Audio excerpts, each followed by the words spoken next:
Hello and welcome to my third video documenting my journey to hopefully securing a training contract.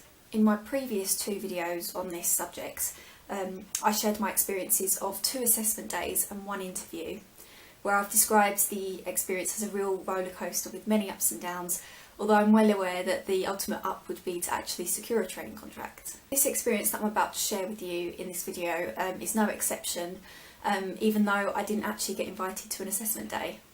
So I'm applying mainly to small to mid-sized London firms, and I'm using lawcareers.net to help me find the right firm for me. In particular, I like how easy it is to shortlist firms into your own account and then categorise them. So for example, you can group the firms together that you're planning to apply to next, and you can also group together the ones that you've applied to already and the ones that rejected you, and so on. At the moment I have a short list of firms that I'm currently just working my way through according to which deadline is coming up first. One firm's application procedure was a CV and cover letter application. This was then sent to them via their website, and there were also a few application questions to complete. And these questions were based on your interests in the firm as well as your competency. So I sent this application off, and a couple of weeks later I received an email into my inbox. And when I saw this email, I was actually quite hopeful of an interview or an assessment day, given how soon the email had actually come through. But unfortunately it was another rejection. But this wasn't a normal rejection, because it did actually come with an offer for feedback on my application form, which, as many of you probably know if you're applying for training contracts at the moment, is almost unheard of, because you usually only get feedback once they've actually met you at the interview or assessment day. So I emailed them back thanking them for letting me know the outcome of my application, and just saying that if they had feedback on my application then I'd be happy to receive it. I got an email back shortly after setting up time for a call, and I was quite nervous at this point because I just had no idea what they were going to say, but at the same time I was quite interested as to what they thought about me. The call took place a few days later, and I was actually on the phone with them for almost half an hour because they had so many useful things to say, and so I thought this was too good not to pass on to all of you. First of all, she outlined all the stages she goes through when she reads an application. So as this was a CV and cover letter application with some questions, she actually checks first that all the information that's been required from the candidate has actually been submitted. She told me that you'd actually be surprised by how many people forget to upload a cover letter, for example, despite their clear instructions.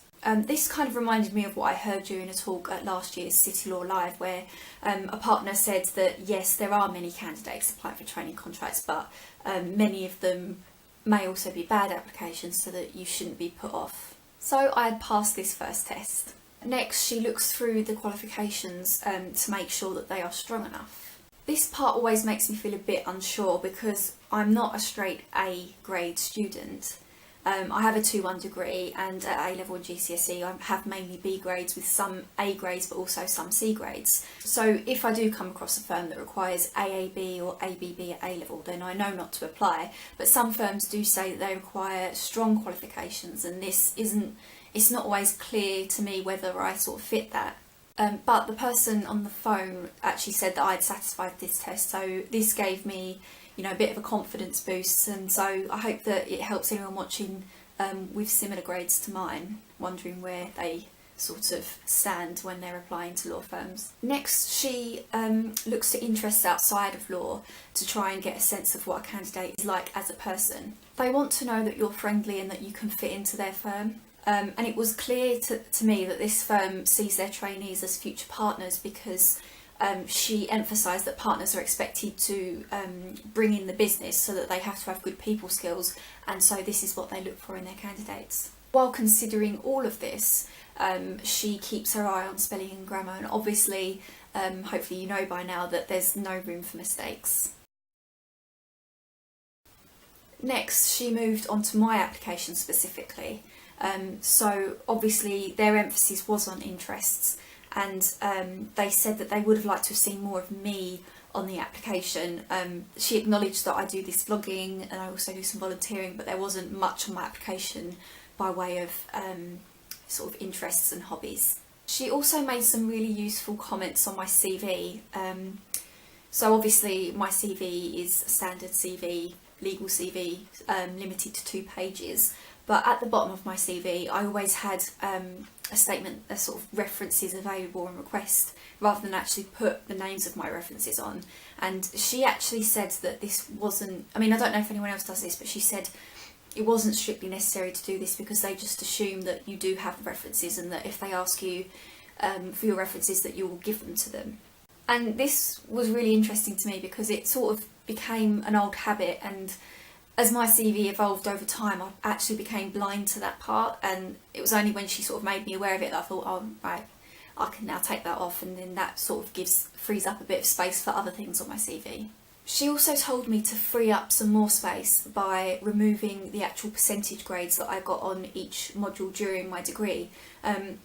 I'm not sure if all firms are the same or have the same views on this, but she said it is sufficient just to say that you got a 2-1 in your degree, and then just maybe to put like a transcript available on request so that firms can actually see what you got in each module. And obviously some firms that have an online application system, they'll require, you know, percentages of what you got in each module, but for a CV you don't need to put each like individual grade. And again, this saves up quite a lot of space for my CV, so I was actually quite happy to hear that, because now I always struggle to fit everything on 2 pages, so now it sort of gives me more room to sort of add other things on there. On the application questions, she said that I didn't shine as much. The answers to these questions had to be written into a box, which was then submitted on a form on their website along with your CV and cover letter.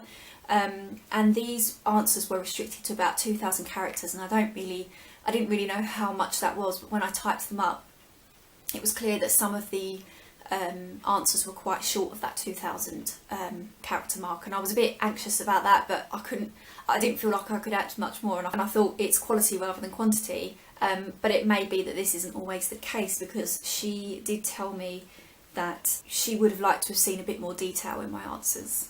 However, she did say that my research that I'd used to answer some of the questions regarding my interest in the firm was good, and she said again that you'd be surprised at how many people just recite information about the firms from their website in their application, and this never impresses. You've got to say what it is about the firm that impresses you, and just as importantly, why that particular thing is important to you as a prospective trainee. So my advice to anyone would be to, yes, read the firm's website to get a sort of taste of who they are and what they do, but you should also try to find information about them from an independent source. For example, in my application to them I'd used the Lex 100, which is fairly good because it surveys trainees at law firms, so you get an account from them as to what it's like to train there, and it's not something that the firms can sort of interfere with. So I mean, not every firm is profiled on the Lex 100, but if it is, then you should definitely sort of use that to your advantage.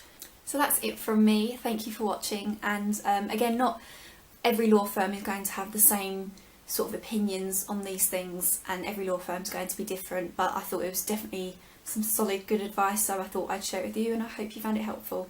See you next time.